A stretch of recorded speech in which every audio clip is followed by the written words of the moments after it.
everyone, it's Math with AUB for the preparation of quantitative type of mathematics. Some people call it general ability test, quantitative mathematics, BKIT, or one can say aptitude type of mathematics, or the preparation of SAT, GMAT and GRE with AUB. AUB stands for Asadullah Bullo.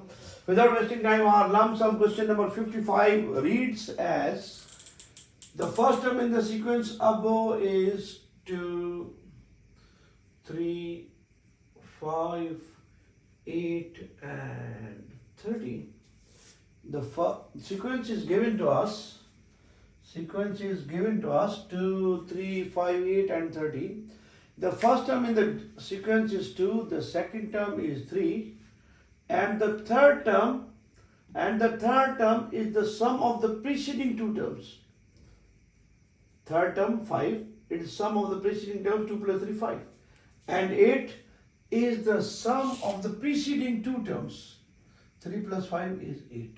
Similarly, in the same token, 13 is the sum of 5 and 8. 5 and 8, 5 and 8.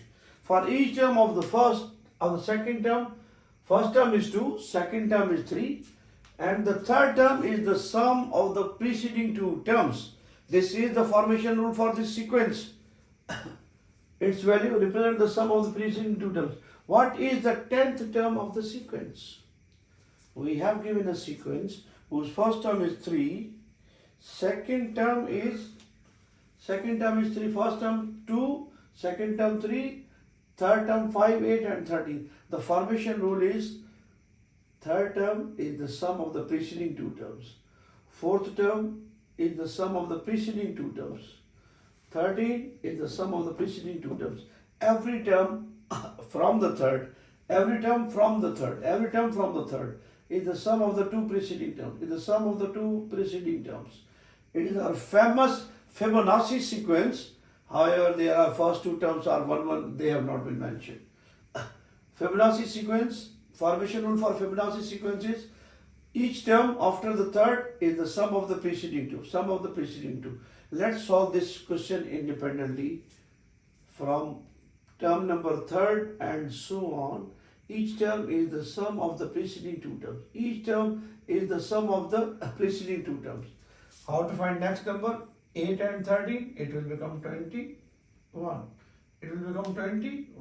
For the next terms, take 13 and 21. Sum of 13 and 21 is 34. 13 and 21 is 34. Now, next number is the sum of these two terms. That is 21 plus 34. 21 plus 34. How much? That's our 555. The next is the sum of these two terms. 34 plus 55. 9 and 8. 89. 89. Next number is the sum of these two terms. 55 and 89. 55 and 89. 9 and 15, 14, 1 carry. It will be 9, it's 14. 144, 144, 144. It is our 10th term. You can count first term, second, third, fourth, fifth, sixth, seventh, eighth, ninth, 10th. So 10th term in this sequence is 144. We have been given nothing. We have to do nothing except to follow the direction. The first two terms of the sequence are 2 and 3. From the third term and so on. Each term is the sum of the two preceding terms. 8 is the sum of the preceding terms, 3 and 5. 13 is the sum of 5 and 8. 21 is the sum of 8 and 13.